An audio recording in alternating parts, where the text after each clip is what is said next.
Corrupt politicians ಮತ್ತೆ business man Swiss bank ನ ಏನಕ್ಕೆ ಚೂಸ್ ಮಾಡ್ತಾರೆ ಅವ್ರ ಬ್ಲಾಕ್ ಮನಿನ ಮುಚ್ಚಿಡಕ್ಕೆ ಅಂದ್ರೆ ಮೇನ್ ಆಗಿ ಸ್ವಿಟ್ಜರ್ಲ್ಯಾಂಡ್ ಒಂದು ಭೂಮಿ ಮೇಲಿರೋ ಸೇಫೆಸ್ಟ್ ಜಾಗ. ವರ್ಲ್ಡ್ ವಾರ್ ನಡಿಬೇಕಾದ್ರೆ ಯುರೋಪ್ನ ಬೇರೆ ಎಲ್ಲಾ ದೇಶಗಳು ಕಿತ್ತಾಡ್ತಿದ್ರು, ಆದ್ರೆ ಯಾರಿಗೂ ಸ್ವಿಟ್ಜರ್ಲ್ಯಾಂಡ್ ನ ಟಚ್ ಮಾಡೋ ಅಷ್ಟು ಧೈರ್ಯ ಇರಲಿಲ್ಲ. ಸ್ವಿಟ್ಜರ್ಲ್ಯಾಂಡ್ ಮೇಲೆ ಅಟ್ಯಾಕ್ ಮಾಡೋದು ಒಂದು ಇಂಪಾಸಿಬಲ್ ಟಾಸ್ಕ್. ಸ್ವಿಟ್ಜರ್ಲ್ಯಾಂಡ್ ಯಾವುದೇ ಪೊಲಿಟಿಕಲ್ ಗಲಾಟೆಯಲ್ಲಿ ಇನ್ವಾಲ್ವ್ ಆಗಲ್ಲ, ಅದ್ರ ಬಗ್ಗೆ ತಲೆನೂ ಕೆಡಿಸ್ಕೊಳಕ್ ಹೋಗಲ್ಲ. ಸ್ವಿಟ್ಜರ್ಲ್ಯಾಂಡ್ ಯುರೋಪ್ ಅಲ್ಲಿ ಬಂದ್ರೂ ಸ್ವಿಟ್ಜರ್ಲ್ಯಾಂಡ್ ನೇಟೋದ ಪಾರ್ಟು ಅಲ್ಲ, ಯುರೋಪಿಯನ್ ಯೂನಿಯನ್ ನ ಪಾರ್ಟು ಅಲ್ಲ.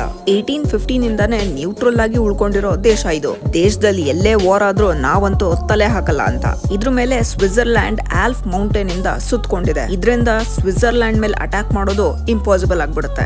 ಲಾಸ್ಟ್ 300 ವರ್ಷಗಳಿಂದ ಸ್ವಿಟ್ಜರ್ಲ್ಯಾಂಡ್ ಮೇಲೆ ಯಾರು ಅಟ್ಯಾಕ್ ಮಾಡಕ್ ಹೋಗಿಲ್ಲ. ಇಲ್ಲಿ ಒಂದು ವಾರ್ ನಡೆದಿಲ್ಲ.